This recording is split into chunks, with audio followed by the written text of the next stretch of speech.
Thank you. Good evening, everyone. Welcome. We're glad you all are here with us. This is the December 5th regular town council meeting for the town of Southern Shores. We are a proud community of volunteers, and we have some super volunteers right here in the room with us tonight. So if you all please now stand and join me in the Pledge of Allegiance. I pledge allegiance to the flag of the United States of America and to the republic for which it stands, one nation, under God, indivisible, with liberty and justice for all.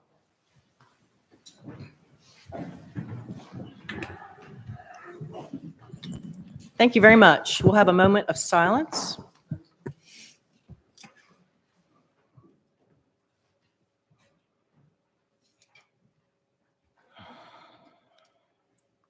Thank you.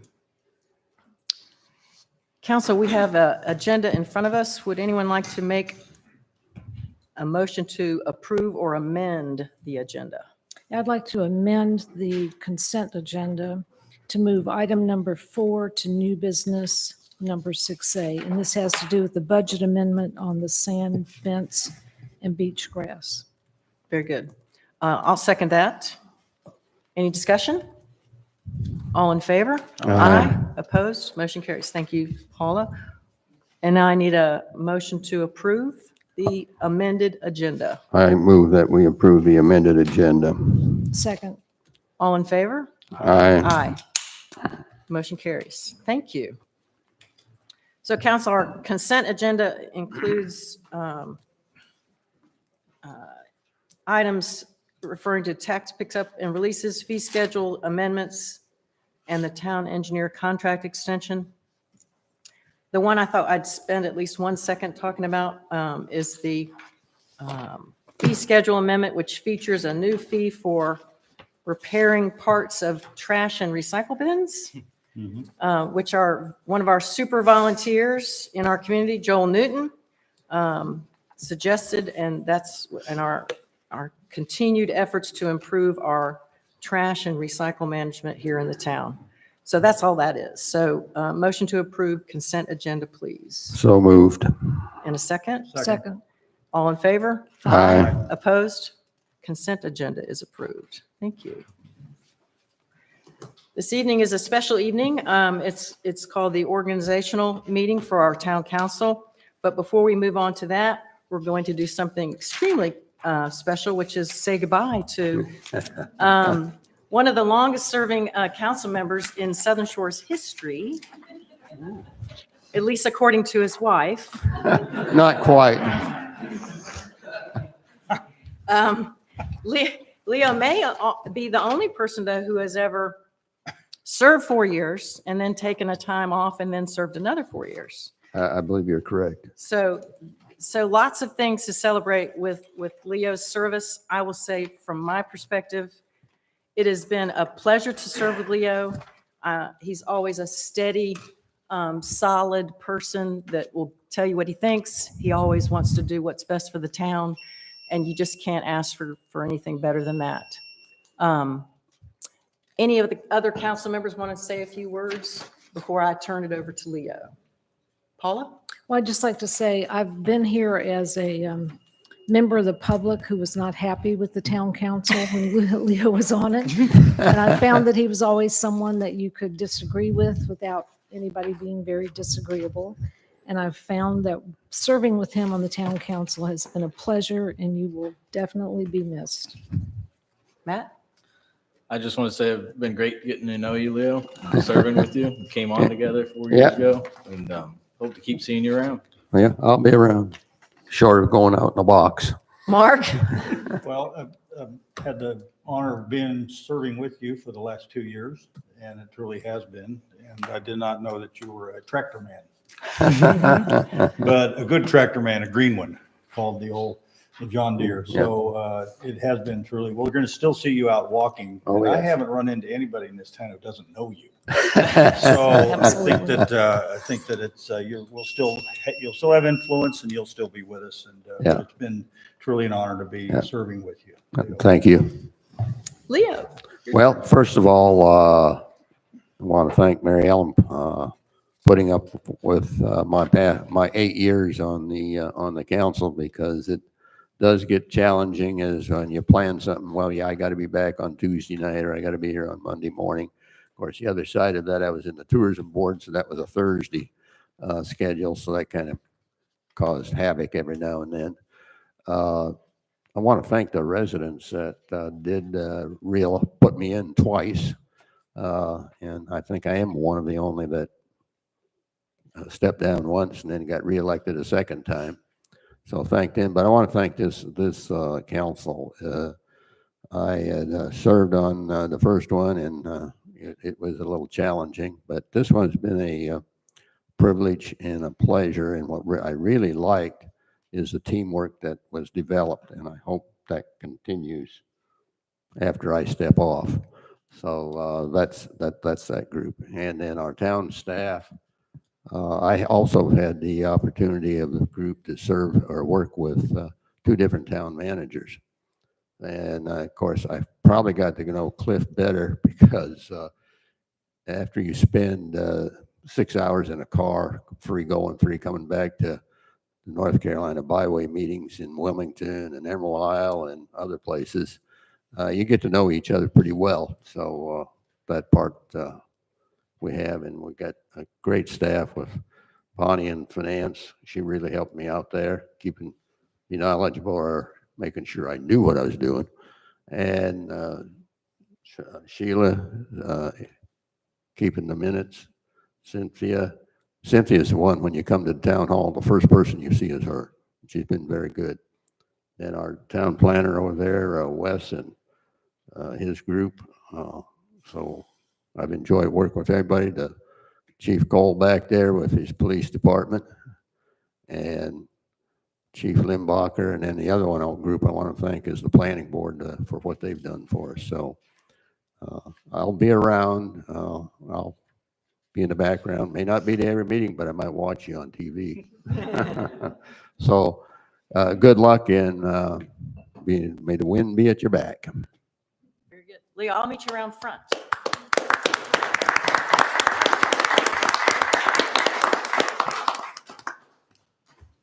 Can't let you leave empty-handed. Thank you, Cliff did a nice job with this.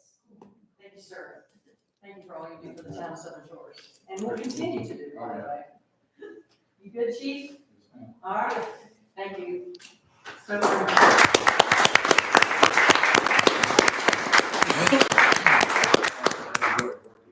Absolutely. Here, we'll even give you this.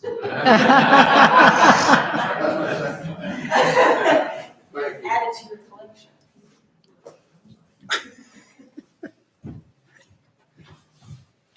He's taking his Oh, coat. just- Yeah, don't let it bother you, Leo. Just. That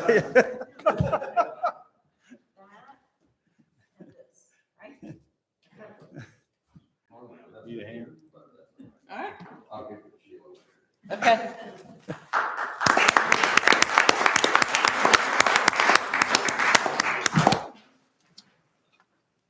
Okay, now we're going to have our newly elected members be sworn in. We'll start with, well, excuse me, not the swearing in. We'll start with remarks by Councilmember Neal.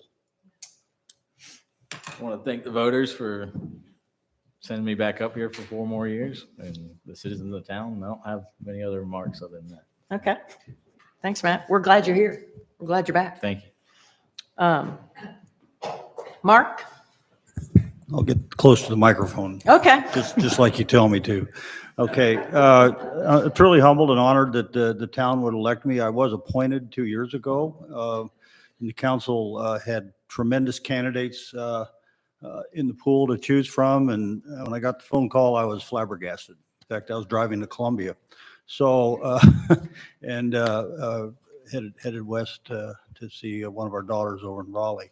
But I'm truly humbled by that. I look forward to working the next 4 years with the council and with the town staff.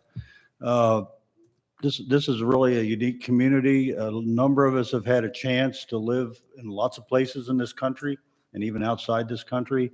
And it truly is special. I mean, I'm not a native, but it's home. And it's home to our children as we moved around the country. So that's the most important thing. It was a constant in their whole life. So I believe in giving back to the community. It is a community of volunteers without a doubt, and with a great town staff, great fire department, a police department. It's the best place to be on the beach, in my opinion, plain and simple. Thank you, Mark. Thank you. So we'll start with the swearing in of Councilmember Neal. I guess meet up front. Yeah, where are we doing this? I need to bring the script. You have. I have. Sure. Cameras.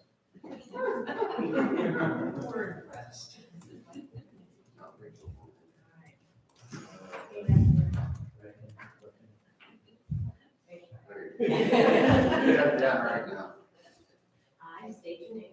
I, Matthew Neal, Do solemnly swear do solemnly swear that I will support and maintain that I will support and maintain the Constitution and laws of the United States the Constitution and laws of the United States and the Constitution and laws of the state of North Carolina, and the Constitution and laws of the state of North Carolina, not inconsistent therewith, not inconsistent therewith, and that I will faithfully discharge my duties and that I will faithfully discharge my duties of my office as council member of my office as council member of the town of Southern Shores of the town of Southern Shores according to the best of my skill and ability, according to the best of my skill and ability, according to the law, according to the law. so help me God. So help me God.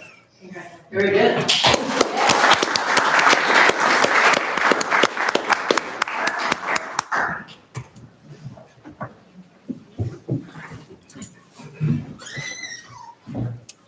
He's at the back door.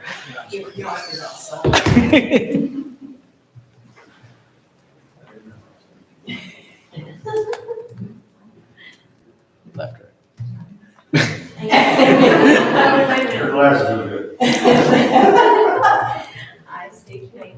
I, Mark Pathetic, Do solemnly do swear solemnly swear that I will support and maintain that I will support and maintain the Constitution and laws of the United States the Constitution and laws of the United States and the Constitution and laws of the state of North Carolina, and the Constitution and laws of the state of North Carolina, not inconsistent therewith, not inconsistent therewith, and that I will faithfully discharge my duties and I will faithfully discharge my duties of my office as council member of my office of council member of the town of Southern of the Shores town of Southern Shores, according to the best of my skill and ability, according to the best of my skills and ability, according to the law. according to the law. So help me God. So help me God. Congratulations.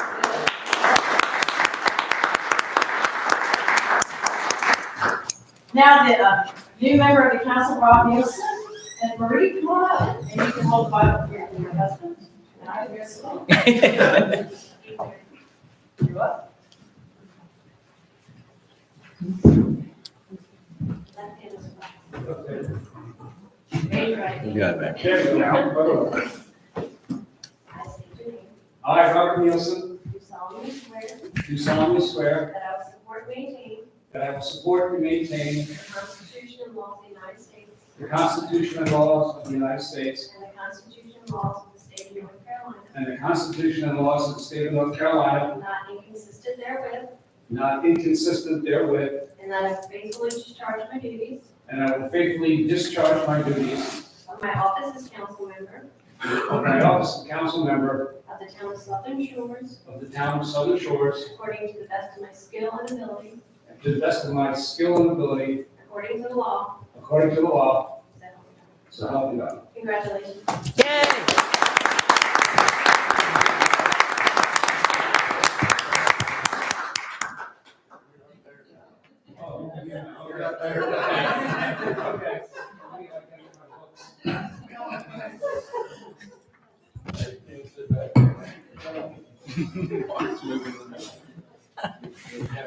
Mark's moving on up. Well, I think the mayor wants to keep me under control. Hold your ground. You're fine.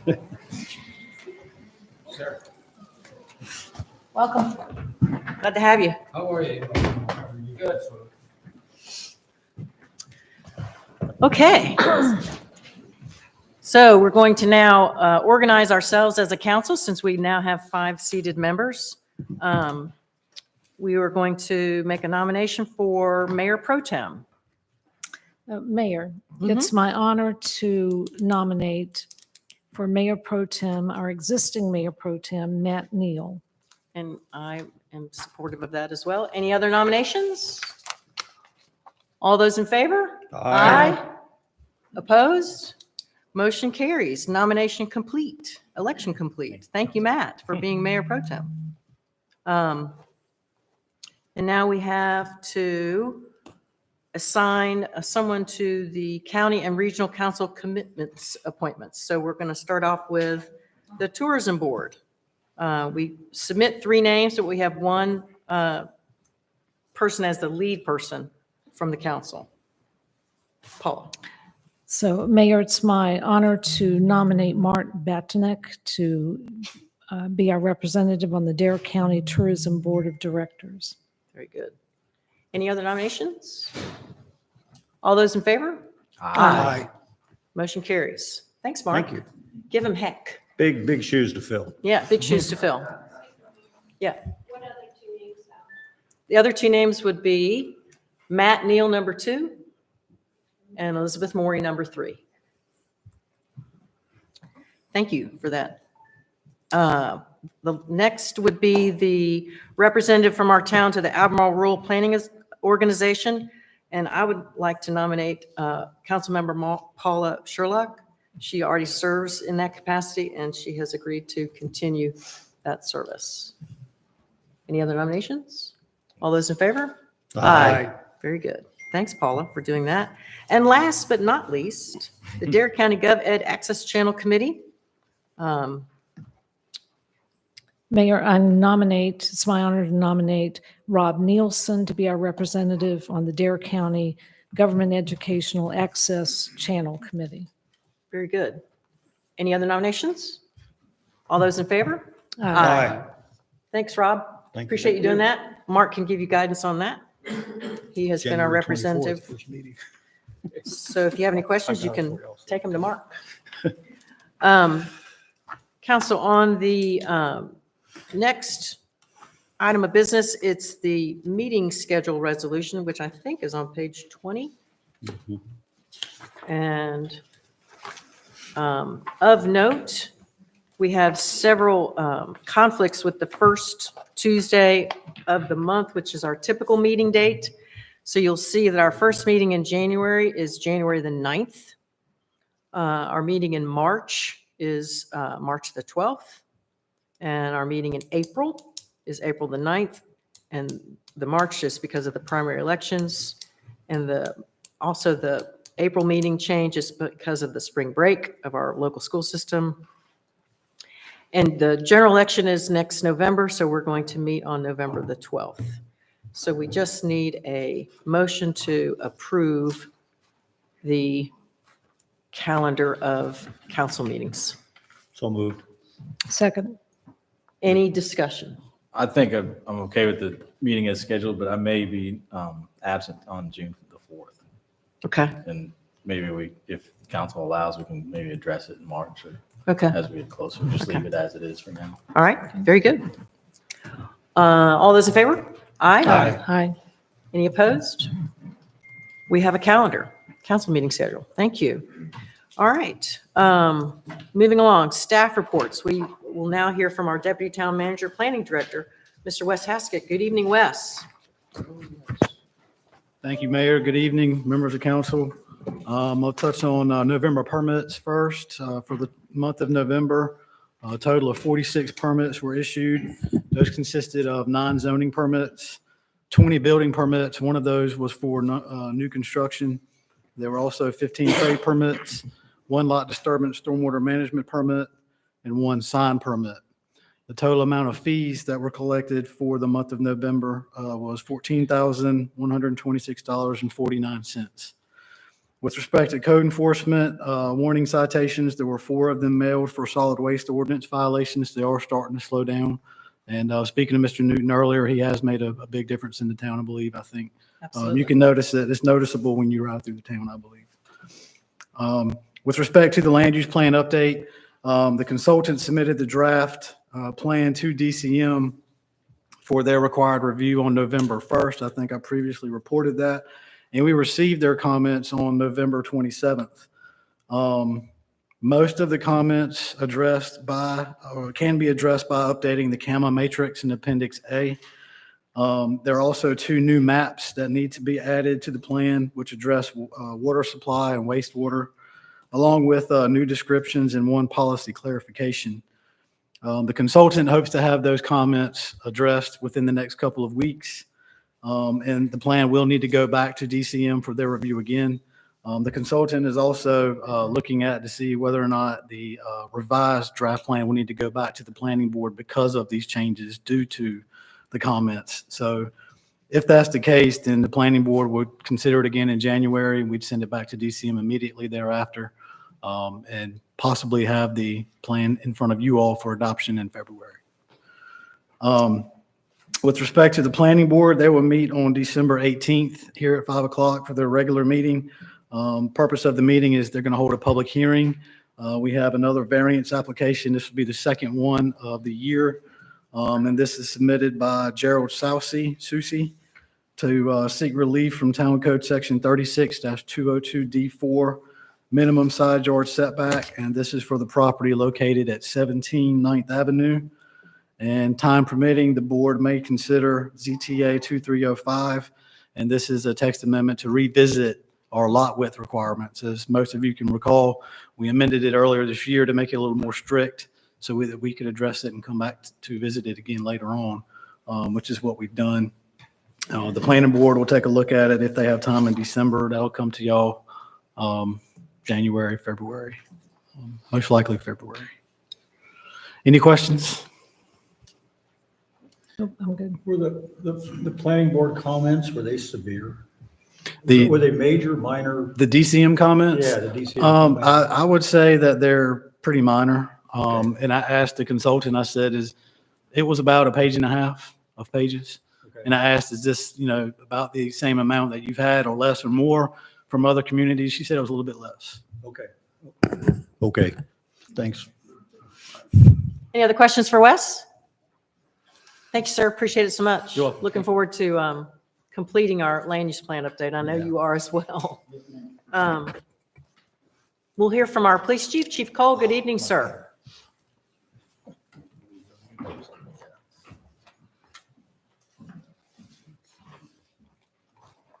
Evening, Mayor, members of council. Just want to take a second to thank Leo Holland's wife for allowing him to participate for the last 4 years. And I'd also like to thank Leo too, on behalf of the police department for all your support over all of the years that you've served the town of Southern Shores. And we appreciate your support and your confidence in us. And I know some of the stuff that you went through. So God bless you. Thank you. November 2023. As you can see, we had 1,094 calls for service. There's a breakdown of those. Let's see. Under the incidents, which were the crimes that were reported, we had 10 with a total of 15 charges. We had 4 arrests, total of 7 charges.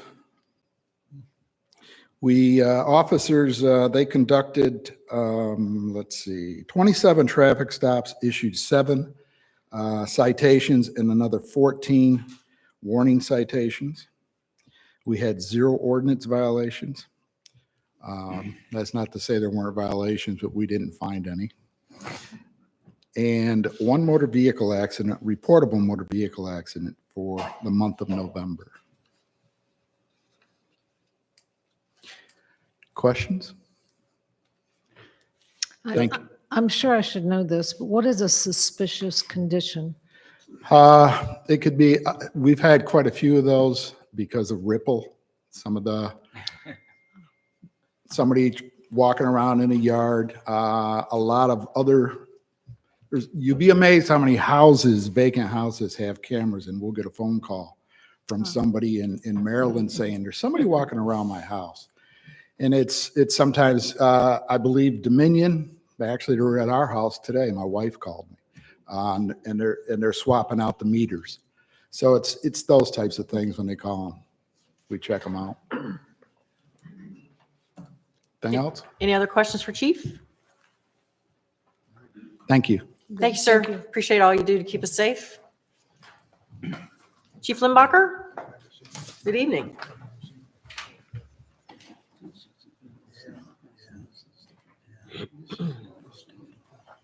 Evening, Mayor, Council. I would just echo the chief's thoughts on Leo. Leo, I worked with him when he was on the council first time and this time as well, and he's obviously instrumental in the new fire department. So I thought that was credit where credit's due. We appreciate always your support for the fire department. So thank you.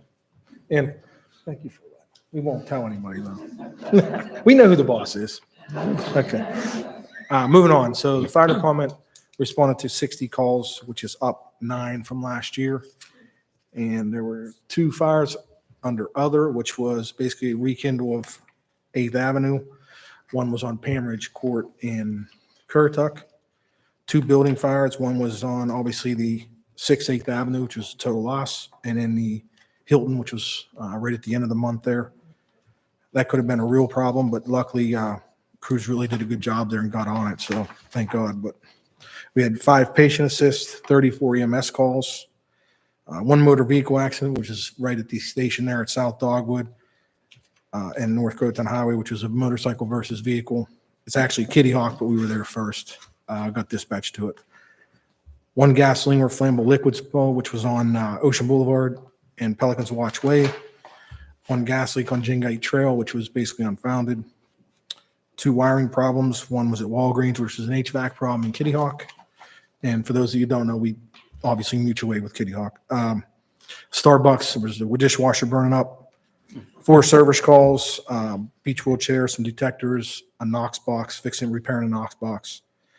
Public service, which is kind of heavy this kind of year, as was last month in October, which is basically our public outreach. 1 was the vet ceremony. 1 was the standby for turkey shots. We put vehicles in different areas throughout the course just in case someone has a medical condition, which thank God there wasn't any. And then Toys for Tots, which we always participate in at Walmart. 1 authorized burning on COs, which was just extinguished. The resident was advised of our rules and regulations. 1 smoke scare, which was unfounded. A couple detectors. And alarm system on 10th Avenue, which was burnt food. And we just ventilated the structure. So any questions on that? I do have the actual final report for 6th Avenue, so if anyone has any, or number 6, 8th Avenue, if anyone has any actual questions, they didn't ask last time, but pretty much the same answers I gave you last time. But any questions? Thank you, Chief. Thank you. And we have a very special event coming up on the 16th of December. Santa's coming to town, as I Yes, recall. indeed. I've heard anyway that he is on his way. Yep, the police department will be involved in that as well, and the Chickahaw, I can't remember. I can always get those organizations mixed Yeah, up. But they organize it, we just help them out with it, so. that's awesome. Thank you for doing that. Appreciate it very much. You're welcome. I think it's a big hit with the families. All right. Cliff, good evening, sir. Thank you. Just some project updates for you. I'll start with Ripple Fiber. Their crews are continuing to move kind of north and west up through town. Their projected end date for the conduit installation was sometime in mid-January.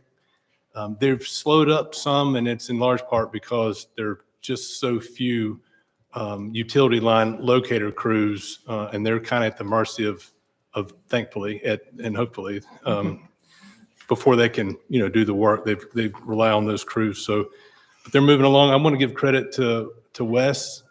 Whenever we've had a complaint or an issue, Ripple's, they've been very responsive, and it's in large part because Wes has held their feet to the fire and made sure that they take care of what they need to. So much so that the project manager will actually go take care of whatever it is that Wes is calling them about. So I very much appreciate that, and I think they're conditioned now to know that they need to take care of things.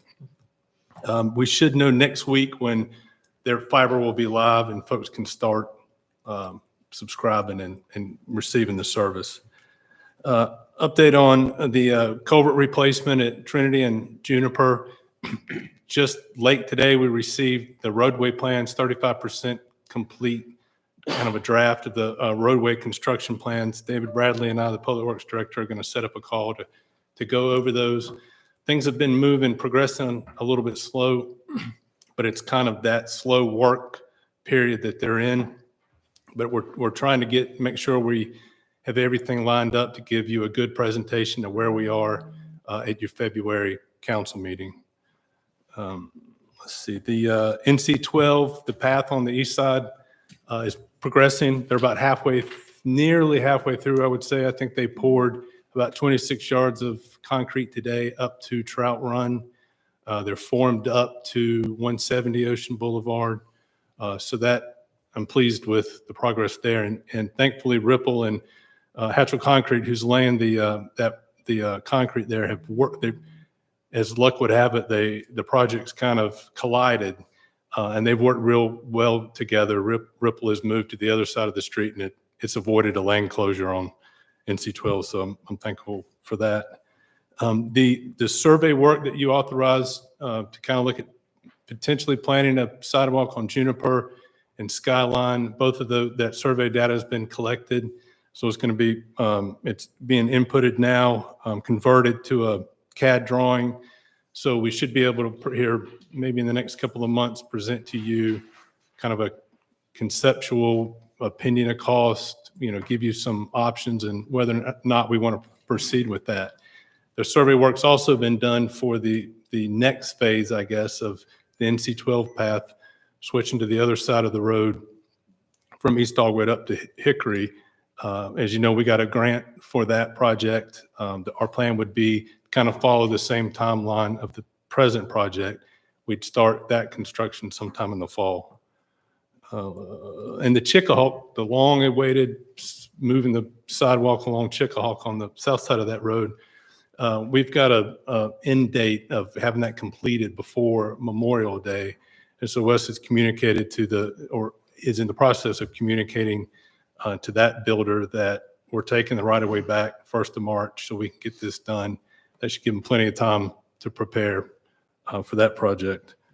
And then finally, I'll just end with the East Dogwood Fire Station, EMS station has gone up very, very fast. I'm told from the county that they're anticipating they'll be wanting a CO sometime in mid-February. So that would be, I think, close to a year from start to finish for that project, which is pretty impressive. Yeah. So that's all I have. Anybody have any questions for Cliff? Oh, yes, Mark, go ahead. Just two questions. That sidewalk, the Chickahawk, I've observed people walking in the street because the sidewalk has the contractor's vehicles on it. Right. I don't know if we can enforce, that's dangerous. I mean, I just, I know I keep harping on that sidewalk, but I've seen folks, and this was during Thanksgiving, they had to walk in the street because there was cars and trucks and material left on the sidewalk, from delivery vehicles. So I know that's a difficult area there. I don't know if we can enforce anything to, I don't know if you're allowed to park in the town parking lot, which is next door. And I know they got to walk around there, but, or pull on that. I know it's hard there, but it's just dangerous. Understood. So thank goodness there's no visitors here right now. We'll enforce what we can and Yeah, at least I know. make I mean, I drove by there today and there were two cars just literally on the sidewalk, but it wasn't a beach day. So, Yes, sir. second question I have is, the dip on Trinity, on the bridge. I don't know, there's a speed limit sign and anybody who does 25 there, they're going to be in the air. Is there any way to fill that dip in with asphalt or is that just a waste of money? I'm not a construction guy. I'm not a street guy. I just was thinking today as I bounced over it that it just, I don't know if the asphalt would make it smoother because at night the lights go like this. I mean, if Right. you're driving, it's not a real safe. I know we haven't had any accidents or anything like that, but I'm just thinking if they could just fill that with asphalt, and I know I'll it'd check probably and get see. run away. I'll see if that's a I possibility. don't know. I'm just temporary. asking. Yeah. I'll Okay. check. Yeah, I think it's a safety thing too. Okay. Yes, sir.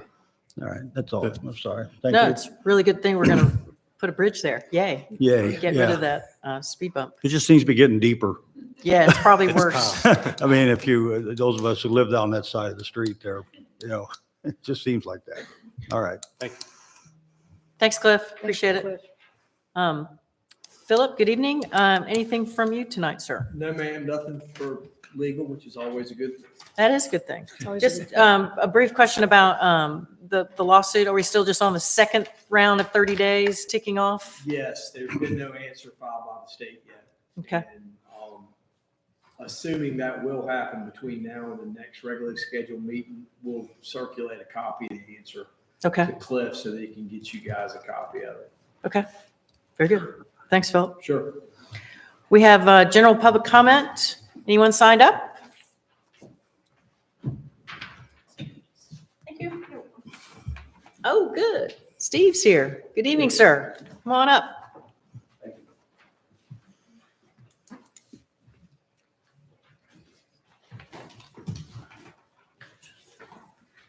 Good evening, Mayor Maury and council and Chief Fire, Chief of Police and everyone else. Those of you saying, oh my God, here he comes, we're going to have a rant. No, we're not. We're going to practice self-control tonight. I'd like to read what we wrote to the council and think, as you know, my wife and I, and this is both from my wife and myself, we're very much involved in the flat top preservation. My name is Steve Gudis. Together with my wife, Sally, we've emailed the following to the mayor, the town council, historic landmark commission chair and members. The April 2023, we wrote to town council to encourage the town to apply for designation of 13 Skyline Road as a Southern Shores historic landmark and to provide a formal means for ongoing community input about the historic flat top that was originally gifted to DOB Community Foundation with historic preservation of the Frank Stick design flat top central to this gift. We contacted the historic landmark chair, Lee Whitley, this past week to ask if the town had pursued this, and she said no at that time.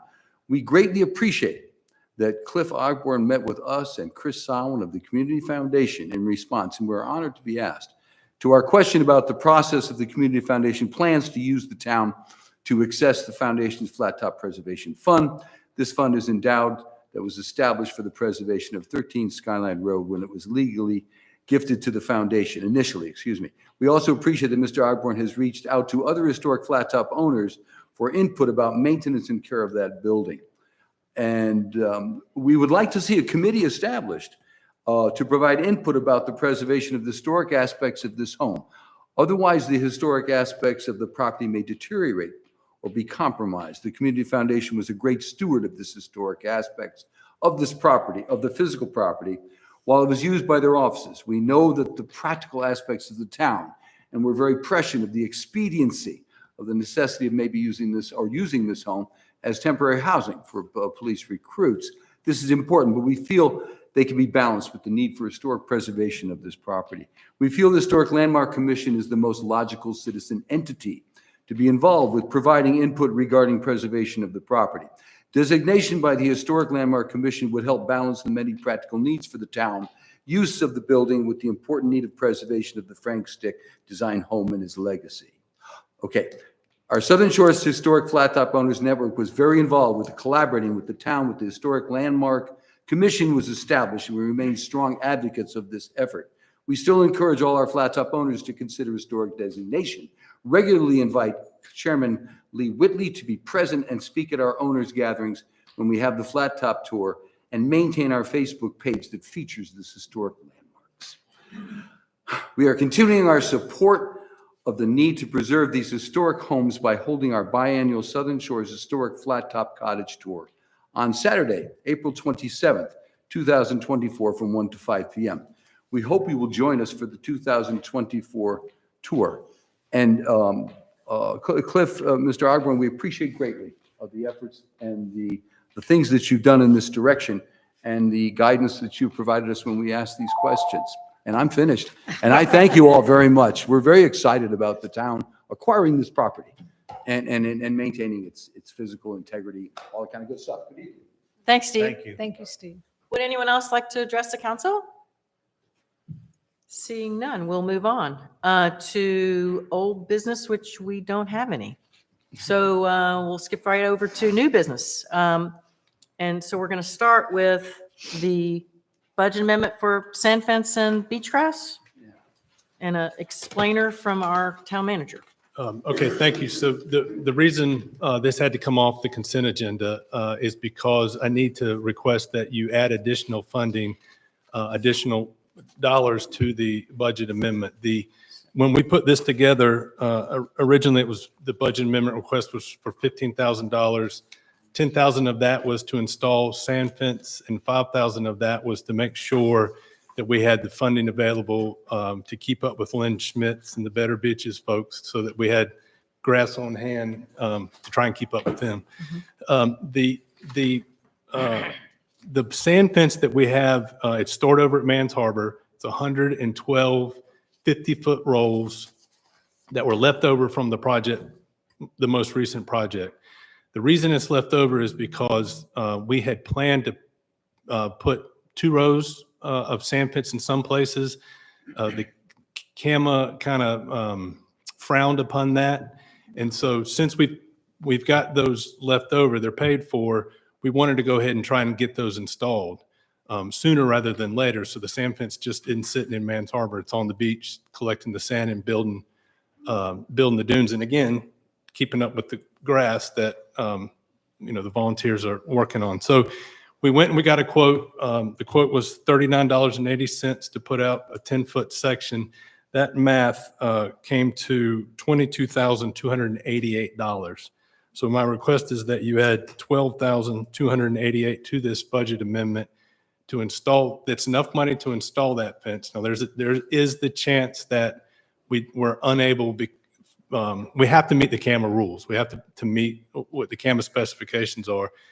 We think we can get all 112 of these rolls put in. We may not be able to, but that's why we got the unit cost.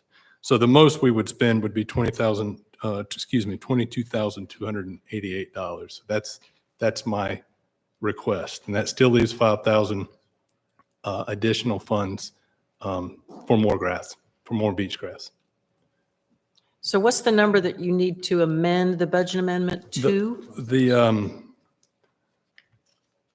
Let's see, I need to add 12, I need to add, it's at 15 now, I need to add 12, I need a budget amendment for $27,288.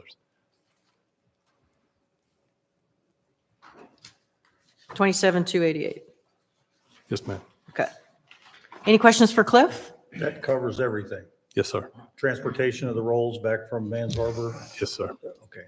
Yep, the material, we have this will include the post to put in, all that.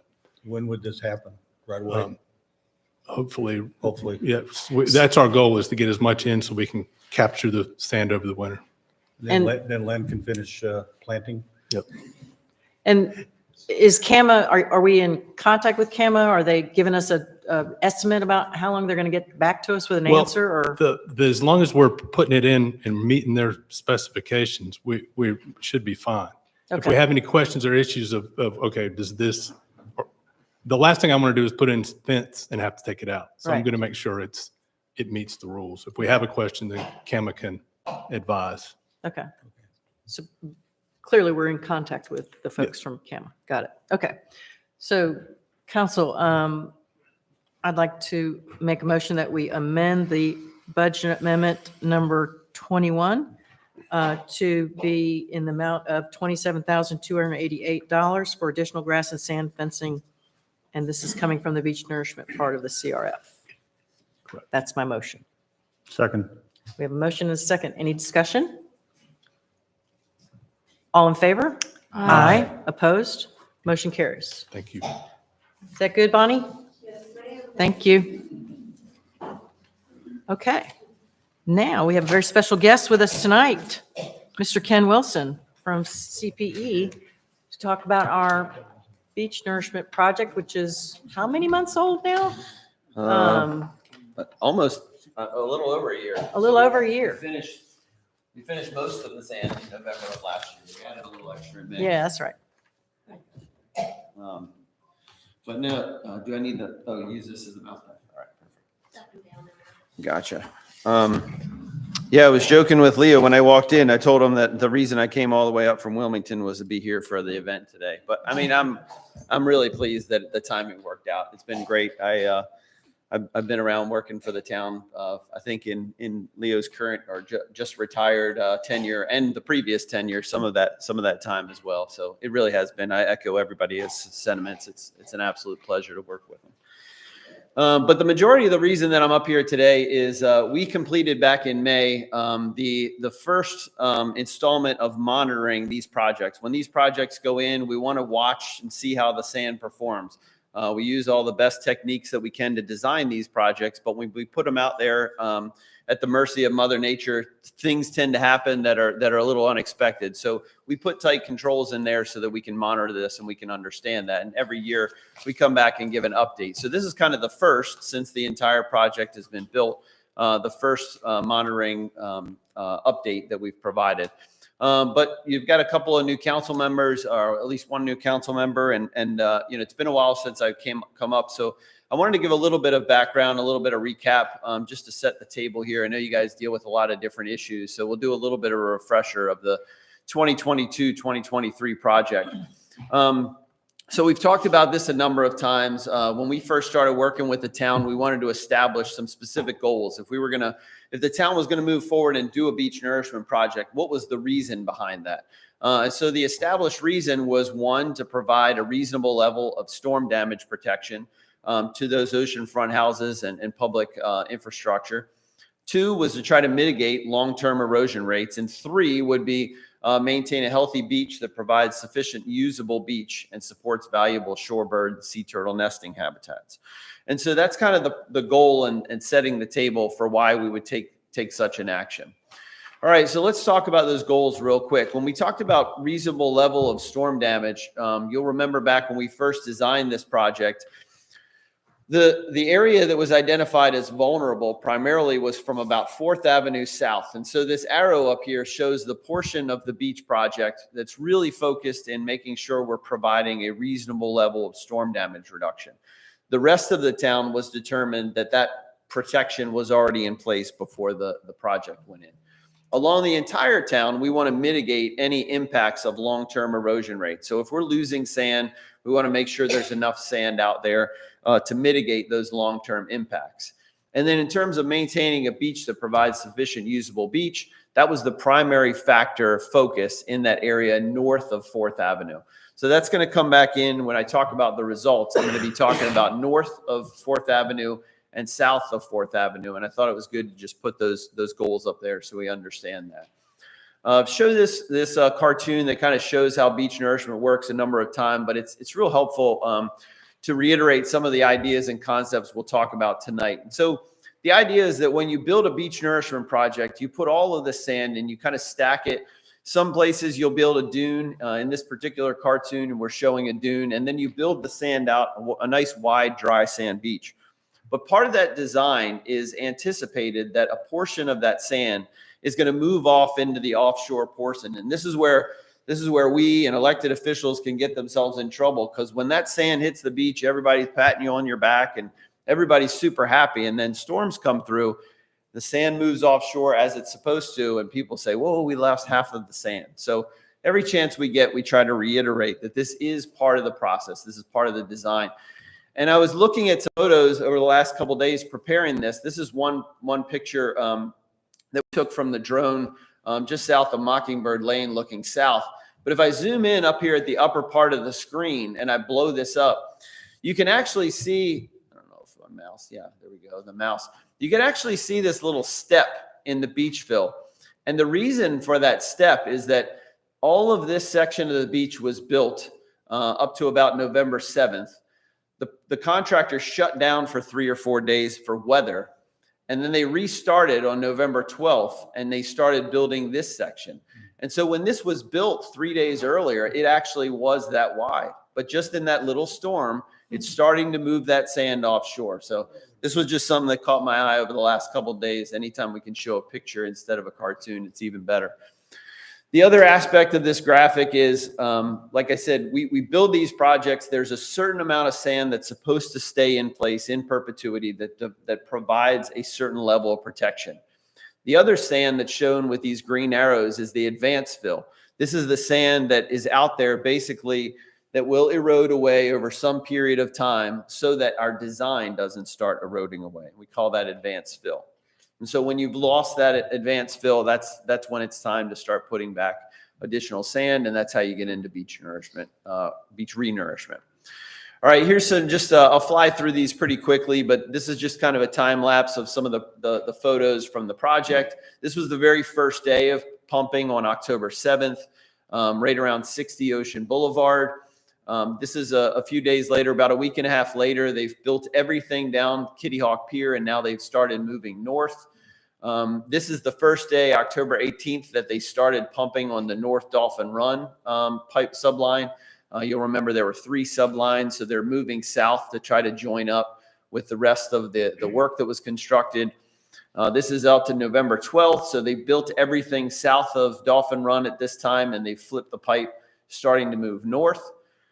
This is getting towards the end of the project. This is about as far as they went on that Dolphin Run pipeline running north. You can see the equipment in the background there, installing that last subline. Later that day on the 19th, they switched the dredge and started pumping out of that northern line. And over the course of the next 3 days in November, they finished pumping the sand to the north. All right, so a little bit of a timeline to recap. I just mentioned from October 7th to November 21st in 2022, about 990,000 cubic yards of sand were placed along the entire beach. South of 4th Avenue, the average fill density was about 60.7 cubic yards.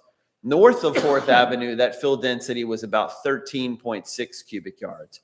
And right around that time, we started having these conversations about the discrepancy between fill densities in the north and in the south. And we talked about that the design was definitely different in the north of the south. But if you look down that next line, the target volume for how much sand we wanted to place north of 4th Avenue was about 22 cubic yards. We placed, the dredger placed about 13.6. We had measured an actual accretion of fill, just natural accretion of sand up there north of 4th Avenue of about 9. And if you add 9 and 13.6 up, you get to 22 cubic yards, but it wasn't truly 22 cubic yards that was added to the system. So between November 22nd and up till right around Christmas time, we were in close negotiations with the contractor. We worked out a deal to get another approximately 60,000 cubic yards placed on the beach. All of that sand was placed between May 9th and May 11th. It was all north of 7th Avenue from 7th Avenue up. And the resulting number, when you add what was placed in November and you add what was placed in May, it comes out to about 25.3 cubic yards was placed up in that northern section on average.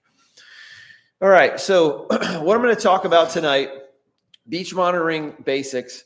When we monitor these beaches, we go out and do a profile survey. Part of that is done on the land. The surveyor comes over the dune. They go across the dune, across the dry sand beach, out into the water. There's a boat that comes in offshore, ties into that line. So we have a full topographic bathymetric survey on every one of these lines that are shown up here.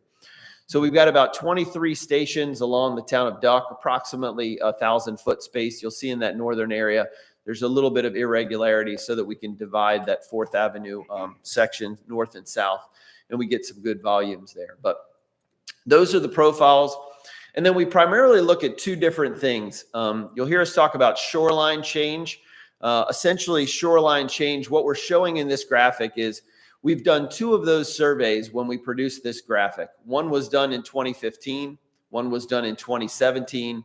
You plot those 2 graphs on top of each other, and you simply pick a contour on the map. So for here, we picked the 6-foot contour. We simply use a computer program to measure the distance in space between where that profile was at 6 feet in May 2015, where it was in June 2017. We take that distance and we divide it by time, and we come up with a shoreline change rate, okay? The other thing that we do is look at the volumetric change, okay? Because that's really just looking at one line on the beach. You guys that walk up and down the beach all the time, you know how dynamic that is. If we settle in with one line, depending on when that survey is conducted, it may or may not tell us a whole lot of usable information. So typically we use shoreline change over long periods of time where we have lots of data. But if we really want to get into the nuts and bolts of what's going on, we want to look at volumetric change. So in just this same profile that I showed with the shoreline change, you can see in between these two surveys, along this dune, along the dry sand beach, you actually lost some volume, but a lot of that volume was deposited in this big trough offshore. And then we've lost some volume further offshore. So when you add all of this up, you can get a net change in volume. Did this profile gain or did this profile lose volume over time? And that's what we do when we talk about volume change. All right. So tonight, what I'll talk about is we have two surveys since the Beach Nourishment Project was conducted. One that was done in late November, right after the 2022, most of the 2022 project was completed. And then we have another survey that was done this summer in June 2023.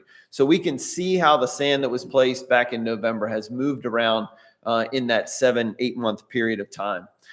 We also went back and looked. The very first full town-wide survey that was conducted by our firm was in December of 2017, after the original multi-town project was built. And we went back and we looked at what were those volume and shoreline changes from right after that project was built in 2017, all the way right up until before sand was placed on the beach this last fall. So that kind of gives us a good 5-year or so rate of what's sort of the normal habits of how that beach performed before any sand was provided. And in the report, we talk a lot about comparing those rates of what it was the 5 years previously versus what we've seen since the project was constructed. All right, so let's talk about the actual results. So here we're going to talk about the shoreline change numbers first, okay?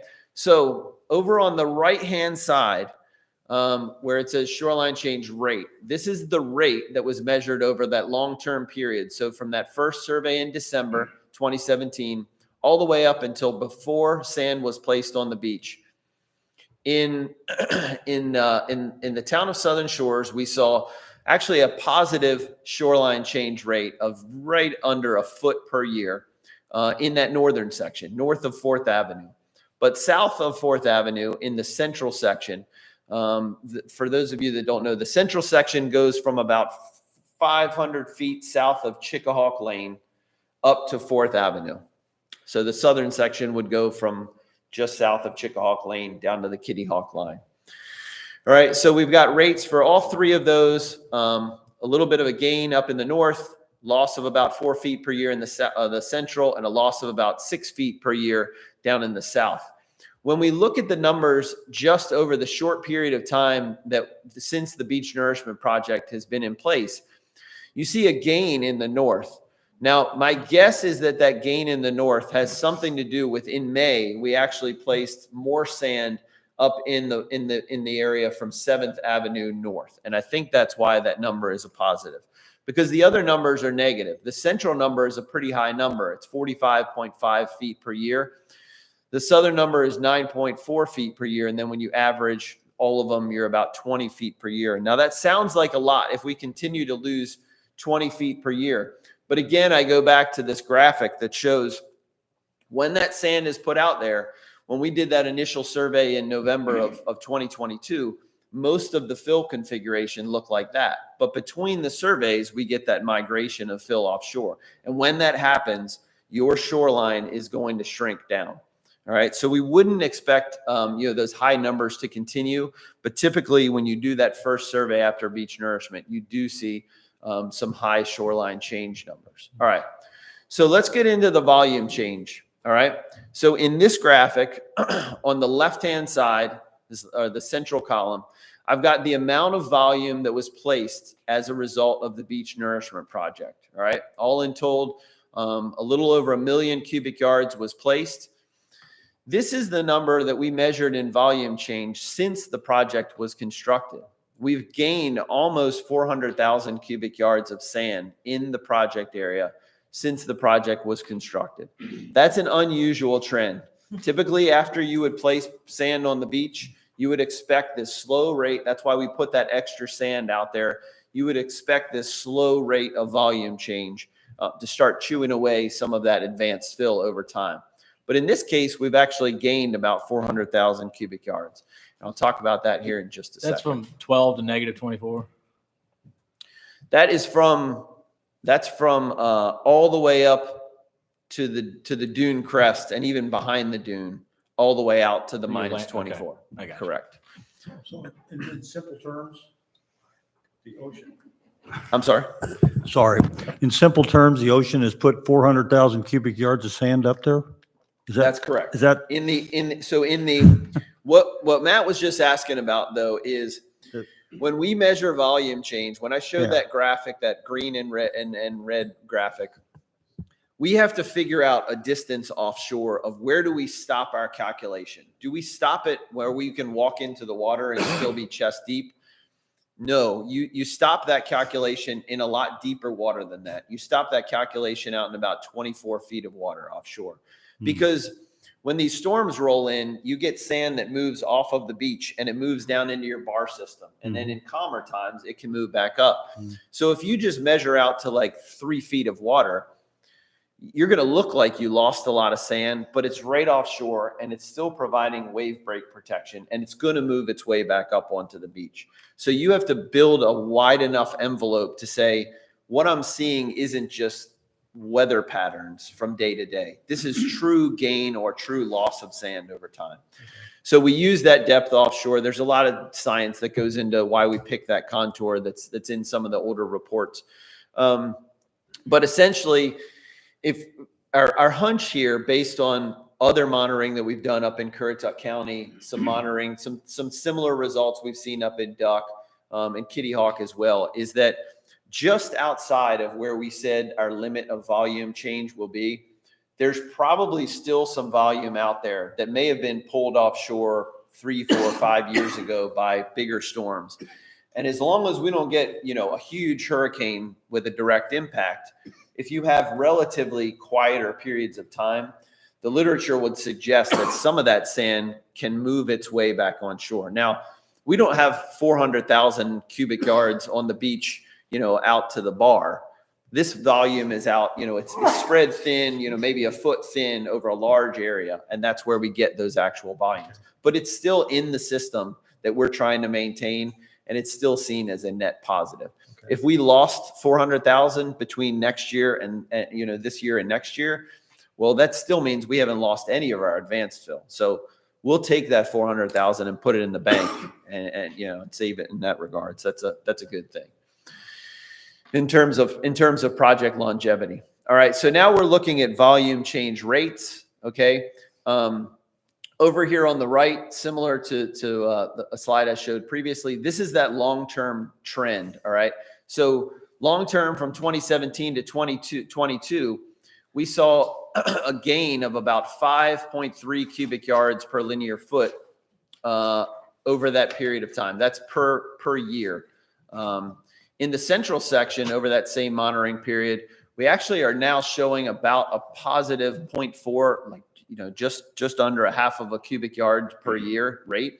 And then in the southern area, we're basically showing that there was almost a net no change between December 2017 and August 2022. When you average all that together, the shoreline or the volume change rate along all of southern shores averaged together is actually about a positive 2 cubic yards per foot per year. So that's between 2017 and 2022. The numbers over on the side are those larger numbers that we've seen the change between November 2022 and June 2023. So to get that 400,000 cubic yards added, this is the on average density of how much volume we've gained over that period of time. All right, let's talk a little bit about project performance. As you could suspect, if we've gained sand since this project went in, well, we've got good news to share for sure. But a picture's worth 1,000 words and probably several tables and charts of data as well. So we've got a couple of historic photos that we've taken throughout the years. When we come up here, we've got certain spots that we like to come back to time and time again. So in the upper left-hand corner, these are all taken either from or right around the Hilton Garden Inn pier. The upper left-hand corner would have been somewhere in between when the sand was placed during 2017 along Pelican Watch and before the 2022 project was built. So it was about halfway in between that cycle. This picture in the upper right-hand corner, that would have been several weeks before, or actually that would have been a couple of days before the first sand was placed. You can actually see the construction equipment. I think construction started October 7th. So sand is being placed up around 60 Ocean Boulevard, and they're working south, but they haven't filled this area yet. So that's right before construction. This is right after construction was finished, at least for this section. And then this is a picture that we took earlier today. All right, so Dolphin Run, sort of same pattern up here in the upper left. So no sand was placed here prior to the 2022 project. This was March 15, 2021. This is that area, same area. This is the Dolphin Run access that all the other projects are taken from. So this is what it looked like right before the project was constructed. This is last spring, around the time the survey was done, and then this is earlier today. And then finally, this is up at Hillcrest looking south, same sort of pattern, March 2021, right after the second dose of sand was placed in spring of 2023. And then this was a picture from earlier today taken up there at Hillcrest looking south. All right, so a couple of quick summaries in terms of project performance of the project south of 4th Avenue, project performance of the project north of 4th Avenue. This graphic here is something that's in the report, and we'll continue to update this graphic. It kind of helps us track cumulatively how the volume of sand changes over time along the town of Southern Shores. And so what you've got here is, if you follow the red line, we basically zeroed it out at that original survey that we did in December 2017. And we said, okay, this is our 0 point. So between that point and the next monitoring event that we conducted, probably in the summer of 2019, you can see there was a loss of volume throughout the project, or throughout the town cumulatively. As we move to the next data point, sometime in the summer of 2020, we had 2 data points that were showing a negative volume trend. This is around the time that the town decided, with historic data that covered part of the town back to 2006, recent data, the vulnerability analysis, that we wanted to move forward with beach nourishment. We had 2 years of data that were showing this negative volume trend. But the interesting thing is that in those 2 years that followed that, while we're designing and while we're permitting this project, when we came and reported the last monitoring in 2021, we were still net negative, below where we were in 2017, but there was some volume gain. And then that last year, before the beach nourishment project happened, additional volume was gained. Then the beach nourishment occurred. And since the beach nourishment occurred, we've seen another cycle of gain. Now, this is all good news, okay? But, the question could be asked, well, did we need beach nourishment in the first place? We have 3 years of a positive trend here. The answer there would be, we continue to monitor these beaches in Duck, in Kitty Hawk, in Currituck County. And we have seen this trend where over the last couple of years, we seem to be in this cycle where a lot of these beach projects are gaining volume. But having been up here studying the Outer Banks for, 10, 15 years, having lived up here as long as you all have, it certainly doesn't look like conditions are getting better out there. We know sea level is rising. We know sand is being eroded away. So if the question comes up, I would certainly say, from that vulnerability analysis, from previous trends that are showing erosion rates, the project was absolutely warranted. What this tells me is that idea of waiting 5 years to build the next project, maybe that gets extended, or maybe these intervals become short or longer and longer, which over time is going to save money. So as we look at this next year and following years, those are the types of trends that we're looking for. Do we go back to a negative trend? How long can we optimize this for? And ultimately, we want to make sure that we're maintaining that amount of beach fill, that design fill. All right. Before I move off this, I did say that this graphic is in the report, and I think the report is online, or it might even be in draft form, but once it's finalized, it'll be online. But something else to look at, I talked a lot about this red line, but in the northern, central, and southern areas, we've also created a similar graphic. So if you're in the southern area or the northern area, you can follow the specific trend that occurred in that volume change in your area.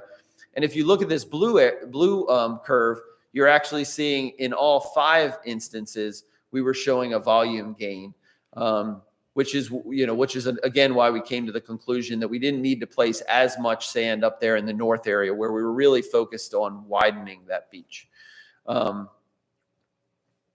All right.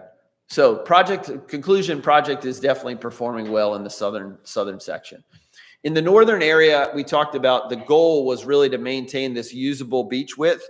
And we had defined that specifically by saying it was the average distance between the 12-foot contour, which is pretty close up here around the dune, and the plus 4-foot contour. And if you measured that distance on all of the profiles up north of 4th Avenue, we were shooting for a width of about 84 feet. Okay. So if we come back over here, we have the amount of volume that was added over that time. And we come down to here, it says in November 2022, when the project was constructed, based on those surveys, the average width of the beach was 84 feet wide. In June 2023, the average usable beach defined that way was 82 feet. So we're really close when we talk about a couple of feet on the beach, but this is how we intend to kind of monitor that area up in the north. Does it at some point in time when renourishment happens, do we need to add more sand up there to the north, or between this long-term trend of gaining some sand up in the northern area and the width that we have, is that determined to be sufficient in that aspect? So that's how we're monitoring that area up in the north. Final slide, just a couple of next steps. So Cliff talked earlier about the town is installing additional sand fence. We were out there today. The sand fence looks like it's really doing well. It's doing exactly what we wanted it to do. We didn't recommend building any dunes or augmenting the dunes out there along southern shores as we have in some other areas. It was basically just put that sand fence up, and with all that dry sand blowing around, you could really start building back up the base of those dunes. And so between that and the planning, that looks like it's working really well.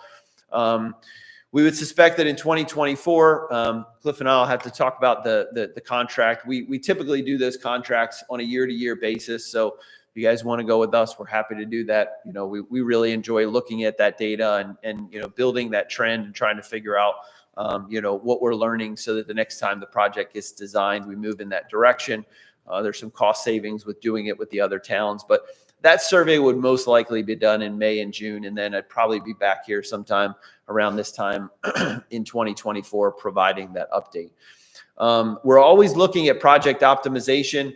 If you look at the beach management plan that we provide an update to every year, this is the plan that basically, if there was a federally declared disaster and we lost, you know, hundreds of thousands of cubic yards of sand, some of that can be eligible for reimbursement to put that back, and FEMA can pay for some of that sand under certain conditions. But it's required that we establish a management plan. So there is a beach management plan that's been provided to the town, but some of that looked at the potential of trying to starting to look at the feasibility of extending that nourishment interval, not just 5 years, but what if we went 6 or 7, and how that results in cost savings over a long period of time. And then finally, if we continue to place sand up on the beach, sand, believe it or not, is a finite resource. You would think that you could go out there and anybody could stick a dredge anywhere they wanted and just suck it up, and that sand would come out of the pipe looking as pretty as it does out on the beach. It's not quite that easy. But we've contracted with Dare County. At the beginning of last year, Dare County was able to secure about $1 million from the state of North Carolina. They're cost sharing some of that as well. But the efforts that our firm is doing is looking at new sand sources that would be able to be used for future beach nourishment. The idea is to identify at least enough sand to do 30 years worth of renourishment. Right now, there's enough sand in the borrow site that we've used for the last 2 projects that everybody feels pretty comfortable that we could do this whole project, the 4 Towns project, again, without having to go find a new borrow area. But if we found a borrow site that was closer to Southern Shores, your transportation costs go down, potentially your unit costs go down. But even if that's not the case, we want to make sure that beyond the current designed and permitted borrow area, that after that has been exhausted, that there are other suitable sources of sand so that you guys can start to get into, long-term management of this program. So we expect, we've got preliminary results now. We'll probably be meeting with the 4 towns sometime in early 2024 to set up the actual survey and design plan for 2024.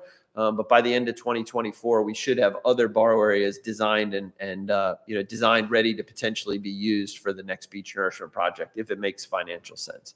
But that's all stuff that's being managed by the county, but very much impacts you all. So with that, I think that's all I've got. Happy to take questions.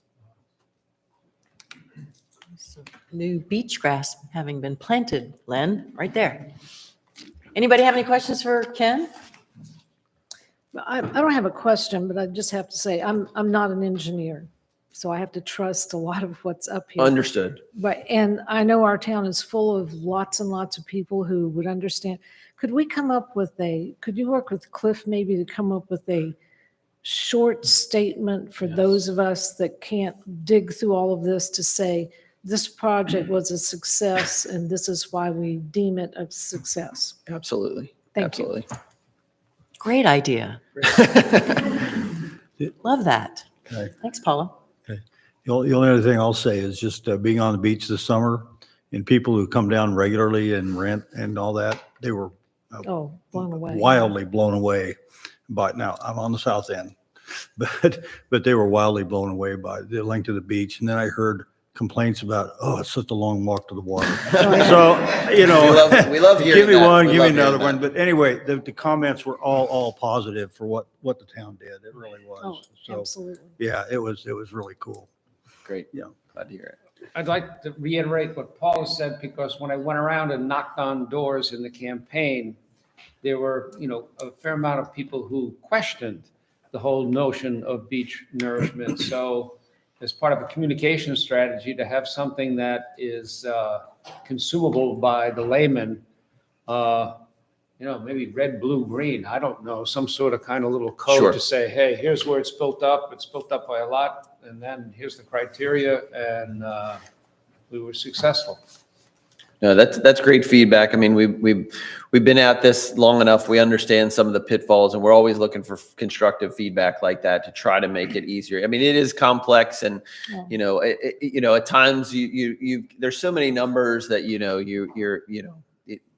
don't want to twist the number a certain way, and you try to come up with these very specific, very rigid protocols like this, where we have a volume that we're trying to maintain. If we fall below that, well, then we need to add more. If we're above that, then we're in good shape.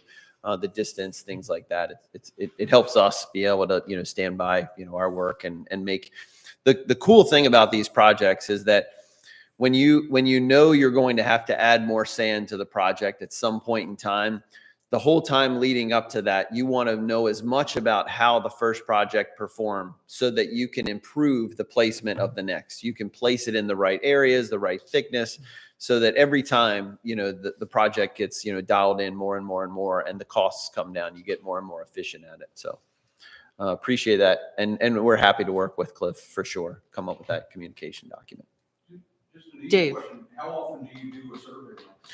Typically, we do a survey every year. So it's usually done in the late spring or early summer. The reason for that is that if a hurricane did come through in September, October, that we have kind of a pre-storm condition. And so we can go back and survey after the storm and show FEMA, hey, all the sand was here. This was lost specifically from the storm. There are some communities that do it twice a year. There are a lot of changes that occur if you were to survey. The reason why we go all the way out to that depth of closure is ideally the volumes, whether you're in the summer or you're in the winter, all that sand is still in that envelope. But we've worked with the city of Virginia Beach. For about 10 or 12 years, they were doing 2 surveys a year. They just recently backed that down to just 1 per year. I mean, we'd love to have more data, but I mean, it's a relatively expensive endeavor to get boats and surveyors and everything out there to do that work. Ken, thanks for coming and Thank talking to us. Thanks for having us. Really We appreciate it very much. And I, for one, am glad that beach nourishment can be declared a success. The project is a success. Because it was, it was a hard, like you said, it was a hard thing to go through from both from an engineering perspective and also from a elected perspective as well. So thank you. We appreciate it very much. And I neglected to introduce my lovely colleague here, Tara Martin. She's up with me. She just joined the firm about 3 or 4 months ago. She's been up in the Outer Banks with her family touring before, but she told somebody she's never been able to go out on the beach and nerd it up a little bit and talk geology, talk science. So all day today we were seeing the sites on the beach today. So We're I'm glad sure you- you'll be seeing more We're of glad it. you're here and you nerded it up. That's awesome. That's right. Very good. Thanks, Ken. everybody. Appreciate it. Thanks, Ken. Since we've been at it for a while, I'm going to ask for just a very, very quick 5-minute recess, and then we'll get back and we'll do our last agenda item. So we'll just do a brief recess and back in 5 minutes. Thanks, everyone.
Thanks, everyone. We're back in session.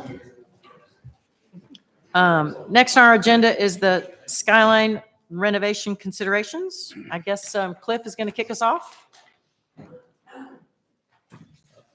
Thank you. The request here is for a budget amendment to be able to do some renovations to 13 Skyline property.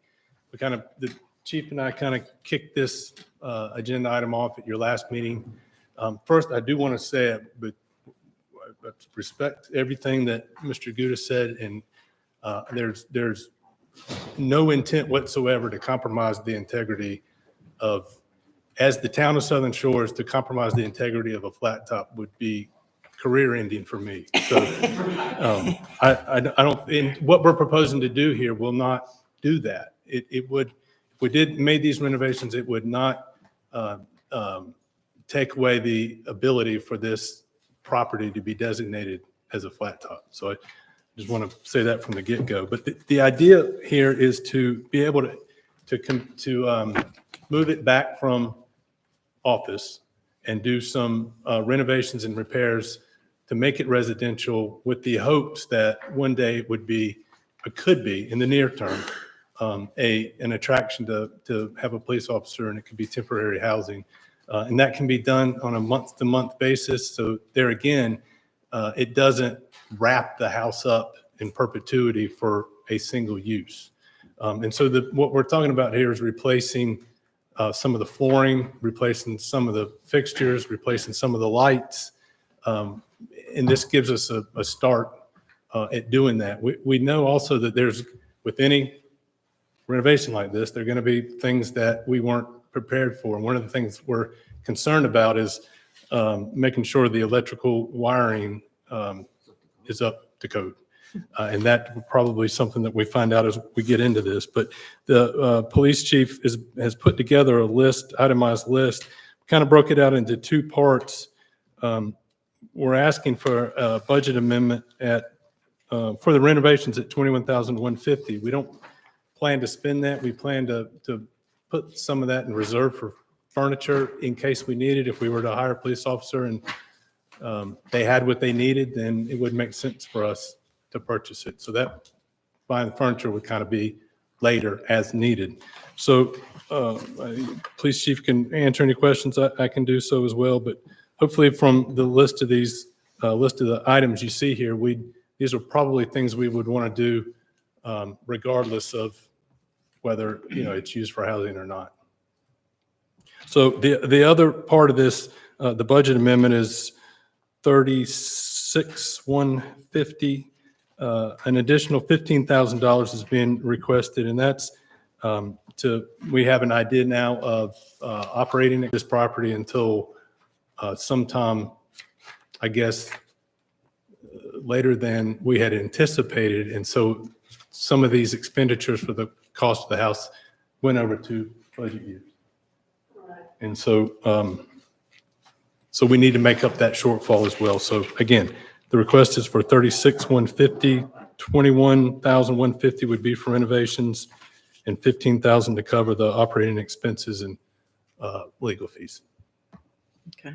And then somewhere in there, we have the endowment that generates $3,000 a year, I think. That the endowment, the community foundation is in the process of reviewing the policies, but basically it's exactly that. There's a fund that's designated for historic preservation of the homes. It's about $60,000 in that. We can withdraw about 5% a year. That may go to 4% because the fund, I guess, is not growing at the rate of spending, and so they may bring that down, but that would kind of be a yearly estimate or a yearly policy. But yes, there are funds that are available to us. But we just haven't received anything yet, No, and won't and until, will we receive it this budget year, do you think? March would be the Yeah, earliest. so I think we before would. the end of the budget year. Okay. And we can offset some of these renovation costs with Yes, ma'am. with those funds. Okay. Mark? We're not changing the exterior at all. Correct. Are we going to paint the exterior? Some of the rafters are, the Trim around the the top. soffit and the Yeah, the soffit, yeah. Some of that eventually is going to need to be, there's some rot in that, and some of those are going to have to be replaced with sister pilot, and we would want to paint that. We also want to put, Could the that be shutters done back by Public Works? yeah, Okay, all I right, think so, yes, sir. all right, Yeah, and we need to get the shutters back on, I think. okay. And the Right. outside maintenance, what little grass is there, or I'm just calling the maintenance to make it look more street attractive? Yes, sir. Will be done by Public Works as well? Yes, sir. Okay, all right.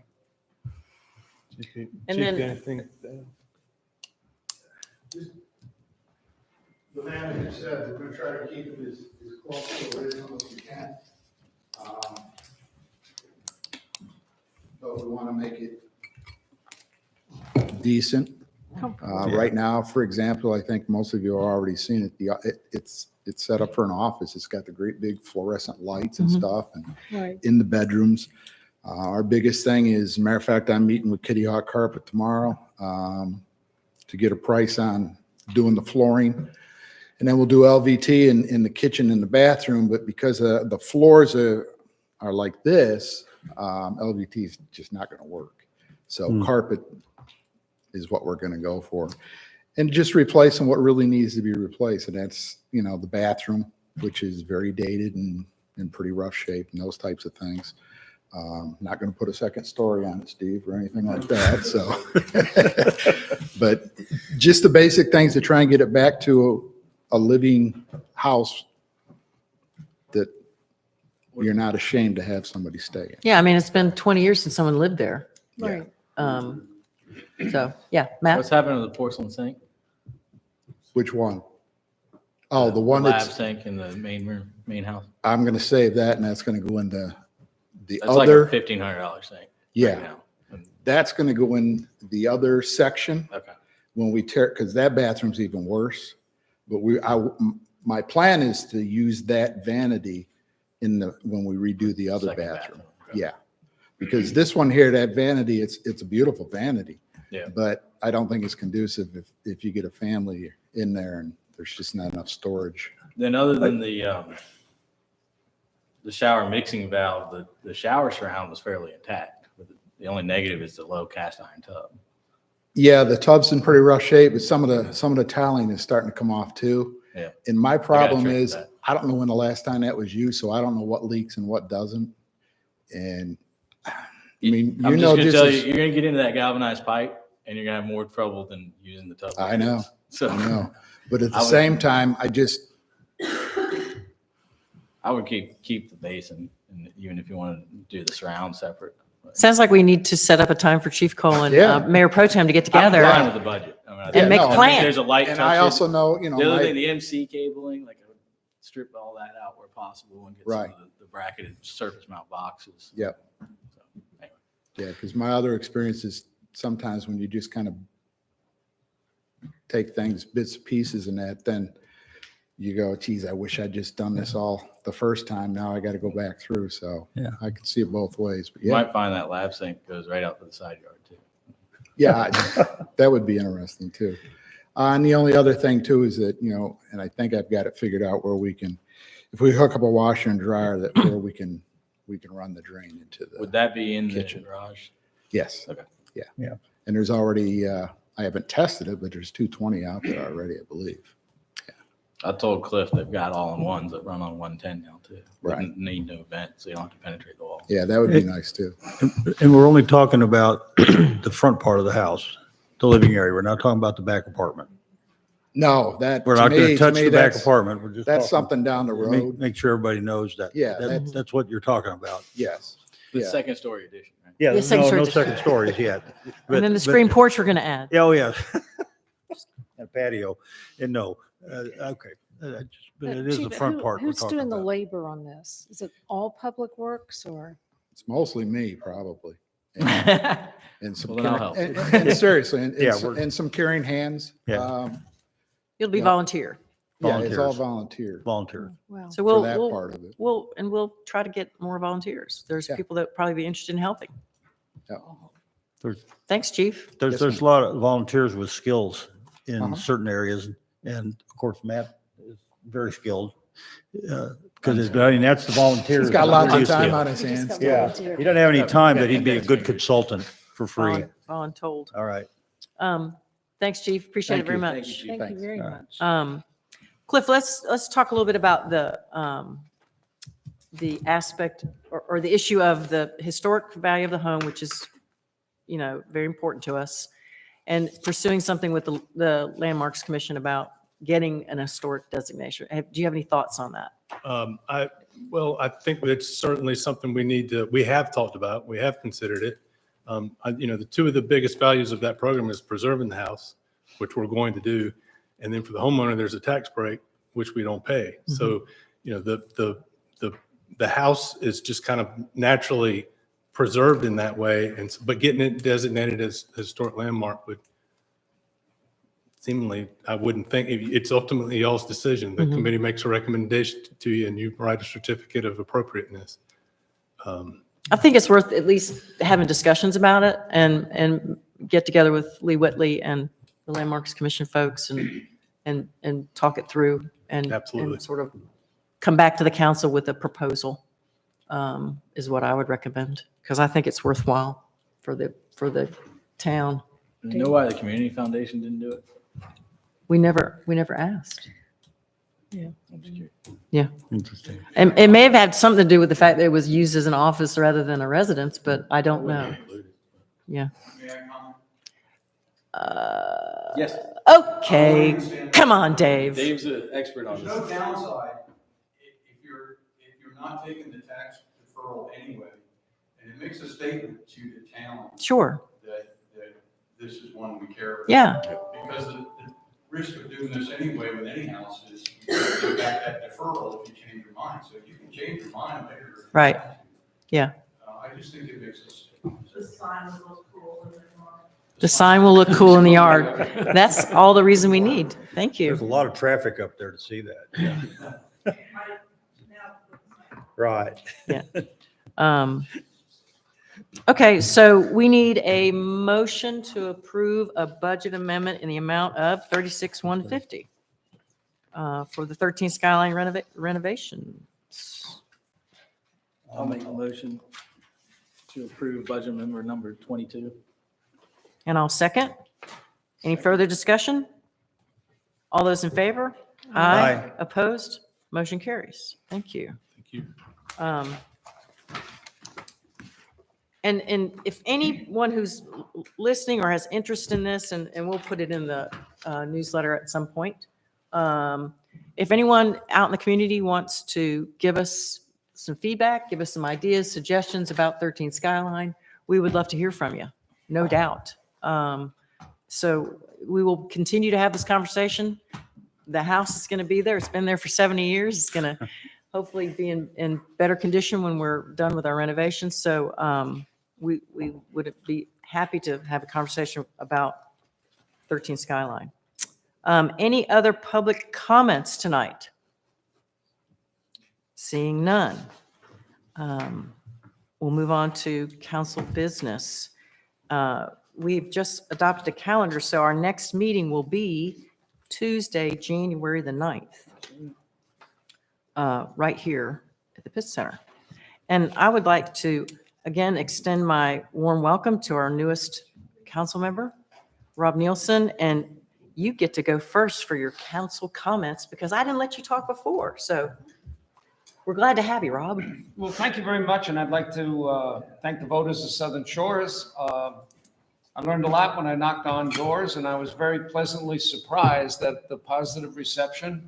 People were very engaged, and they believe in the town, and they're looking to make the town better in the future. And that was enlightening and encouraging. Running for town council, I wanted to set a good example for my grandchildren and be able to continue with public service. And for that, I'm grateful to be elected, and thank you. And I'm looking forward to working with the town council and the mayor and the various committees and the town staff to make Southern Shores a viable and, in essence, flowering community in the future. Thank you. Thanks, Rob. Thank you. Matt, anything tonight? Paula? Yep. Welcome, good. Rob. Welcome, Rob. Thank you. Mark? Yep, welcome, Rob. We're glad you're on board, and nothing yet. I haven't been on the tourism board yet to get to report all the stuff Leo does. All right. Or did. Look forward to that next Yeah. time. Let's see, anything else? Did I forget anything? Motion to adjourn. So moved. All in favor? Aye. Thank you all. We are adjourned. Done.